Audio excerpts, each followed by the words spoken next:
Jennylyn Mercado ni butyag nga nag-enjoy siya sa iyang pagka-single usa ka tuig human sa iyang last relationship.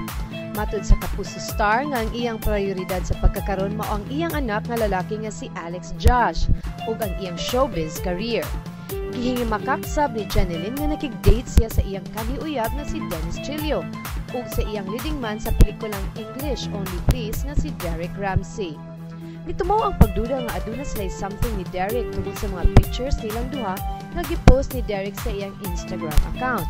Matod ni Jennylyn, nga managhigala lamang sila ni Derek ug dili siya gustong ma-appeal sa marital problem ni ini. Matod ni Jennylyn nga wala siya magdali nga mosulod og laing relasyon, total wa man pud siya gigugod nga deadline.